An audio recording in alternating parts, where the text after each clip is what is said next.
Just when you think the progressive liberal Democrats can't get any more delusional than they already are, the floor caves in and they sink to an entirely new level of insanity.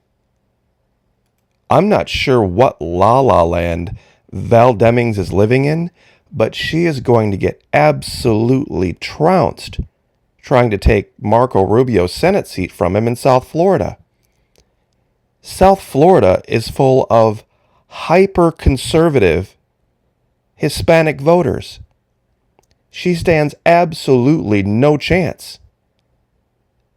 This argument has already been decided, literally last year. Donna Shalala, Democrat juggernaut, lost unexpectedly her seat to Maria Elvira Salazar, a former CNN reporter turned Republican congressional candidate. Nobody had come even close to beating Donna Shalala. Anyone coming within 5 points was seen as getting way too close, and she beat her. 175,000 votes to 165,000 votes.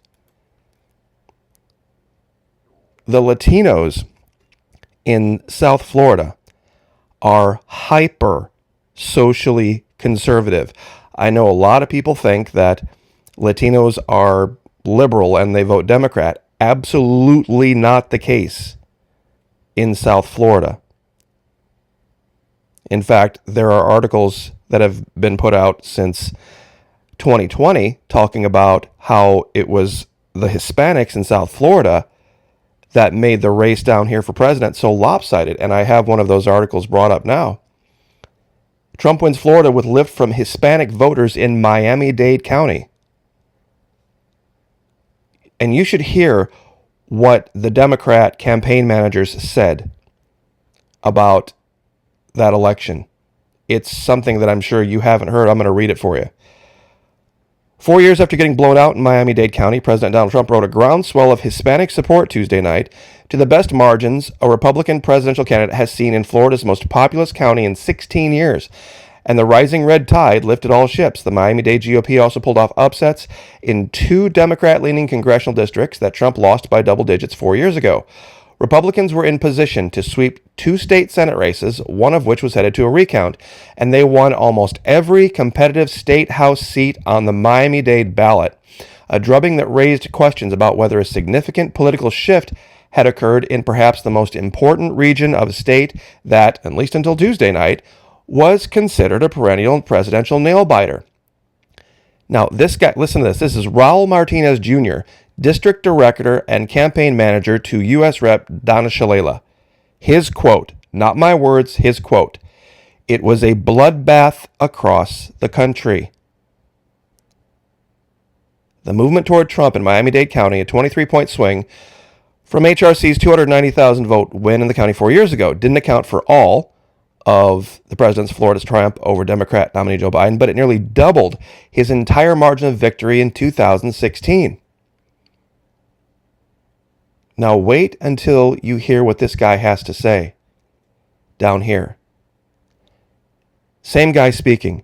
"We defended what was happening at the border, people dying from COVID and black injustice issues and all that, and we paid for it," said, different guy, Raymond Paltry, a Florida Democrat strategist. "We ran on our values and we lost.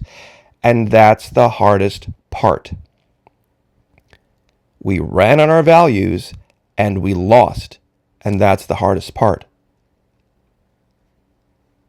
This was over before it started. See, just a couple years prior to that,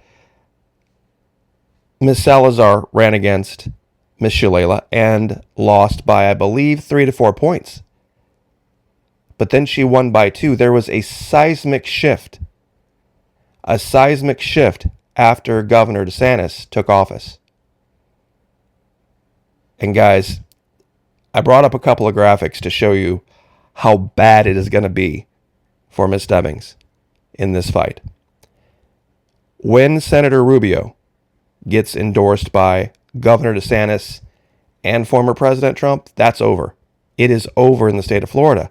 But she also has to worry about 2 conservative Hispanic women that are going to endorse Marco Rubio. Our Lieutenant Governor, Jeanette Nunez, and Maria Salazar. She used to work for CNN. What does that tell you? They are insanely conservative down there. And I don't mean that in a bad way. I really don't. They are family first, church second, social conservatives. There is nothing the Democrat Party has to offer them, the National Democrat Party. And all they are going to have to do is tie Miss Demings to everything that's going on with Biden and Harris. That's all they're going to have to do, and it will be over. I doubt Mr. Rubio is going to have to do very much to keep his seat. He's not a perfect individual, but it's not even close down there. A lot of people see South Florida and they think, oh, it's just solid blue. It's solid blue. It's not. Especially on local issues. Mr. Rubio could probably win with just the endorsement of the governor. He could probably win with just the endorsement of the former president. You add in our lieutenant governor and a local representative down there who beat Shalala. We could even, if we wanted to, add in our representative in Washington, Byron Donalds, who's an African American, who's not being allowed to join the Congressional Black Caucus because he's a conservative. He's married to, I believe, a Hispanic woman, and they have championed school choice. See, she's not going to be able to play the race card. She's not going to be able to play the woman card.